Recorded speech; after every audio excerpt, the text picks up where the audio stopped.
We're back to the Neil Haley Show, and I really believe what my guest today is going to talk about because you look at specifically how everyday people can change the course of history, which she talks about in her book Angel, and she'll talk about that. So I'm excited to welcome to the program Dr. Sheryl White. Dr. Sheryl, how are you? Thanks for coming by. Thank you. I'm doing great. It's good to be here. Absolutely. And so, tell me what, first of all, your background and why you wrote the book. Well, I moved to a little town called Haviland, Kansas in 1995. And my first tour of the campus, I was introduced to Laura Haviland. She is the town's namesake, and she is the 19th century abolitionist that I wrote my book about, Underground Angel. So that got me on track. It got you on track, and because you have a PhD, what is the background that you have a PhD in? Well, actually, I have a doctorate of ministry, and I've taught ministry classes for years here at Berkeley College, and I have served 30 years in ministry to families and children, and just love ethics and history. And so I don't know, I felt like this lady lived the talk. She walked the talk, and that's what I believe we're missing in today's society, and that's why I had the passion to do this. She walked the walk. I understand, especially thinking about the Underground Railroad, and probably you did not know about it happening in Kansas. You think of other areas where it was done, but not that area. So once you found that out, you had a lot of history to really learn about, right? Once you figured.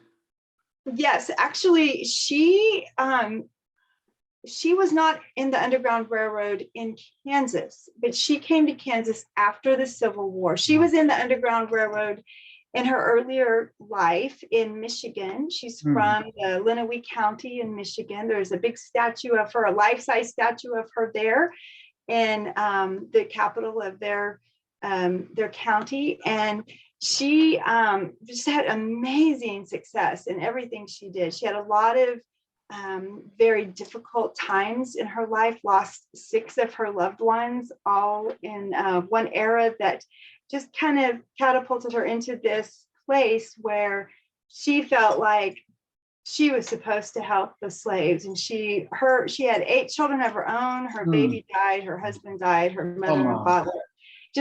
There was a erysipelas plague of 1845, and lost all of these family members and a dear friend. And so she had 7 living children still, and she knew that they were cared for and well protected. They were old enough. And so she went out and started working in the Underground Railroad in Cincinnati, Ohio. She and her husband, before he passed, had put 27 networked Underground Railroad spaces in their county alone.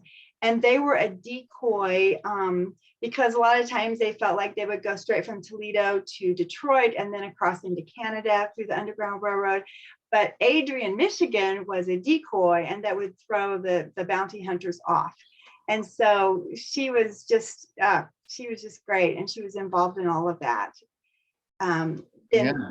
Yeah. And then she went on to Cincinnati, and she actually started 7 different schools. She started the first multi-ethnic school in the state of Michigan, and took a lot of flack for that, of course.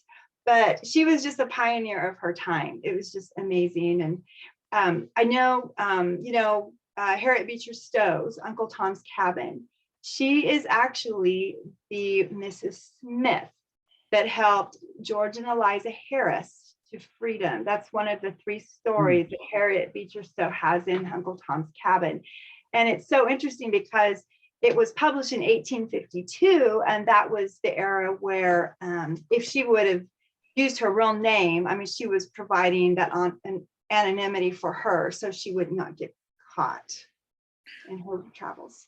So, writing a book about history, about someone else that's very famous with the Underground Railroad, was that really thinking out of the box by you, right? To write something like this. I don't even know why I did it. That's the question, because the thing you can look at is you could spearhead the opportunity for finally a documentary on her, things, if there has been a documentary, a better documentary, Yes, there's not. not in the history books. These are the things that makes it very, like, I've not heard of her. We talk about specifically the Underground Railroad person, but we don't think of anyone else. She was a little white woman, 4'9" tall, Quaker, wore her Quaker attire all the time. So nobody ever really suspected her. She had all kinds of decoys and ways she got around people. She didn't care if she got any acclaim, or she didn't want to become a famous person. But you can find her online. She is very prevalent, but just kind of in the margins, not really in the mainstream. Are you the only one that's ever written a book on her? No.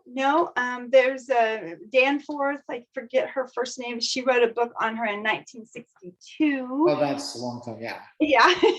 And then I took my information for my book actually from Laura Haviland's autobiography and from her journals that are in the Lenawee County Museum in Adrian, Michigan. So that's my primary source for my book, even though I have all of the accurate, her work, her her life story, but I did write a story around it. So it's considered historical fiction.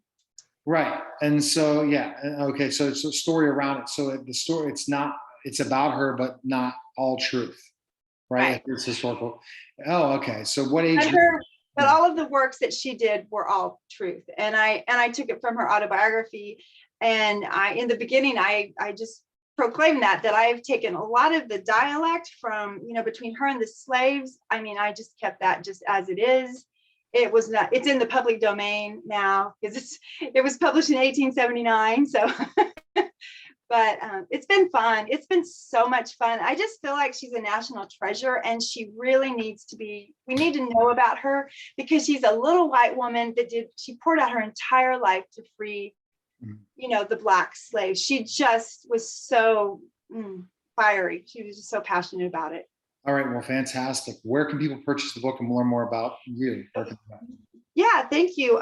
You can go to undergroundangel.net. That's my website, or you can get it on Amazon. I also have a YouTube channel called Underground Angel. And it's by my name, Sheryl White, along with Underground Angel YouTube channel. And in that, I talk about the 7 steps of good trouble as experienced by Laura Haviland. So it's been fun to take that. You definitely have a niche thing that lots of people and find people interested in history, especially that time period, to check it out. And that definitely the YouTube channel is a great resource as well. I appreciate you coming by. Thank you. You're listening and watching The Neil Haley Show, and we'll be back in just a moment.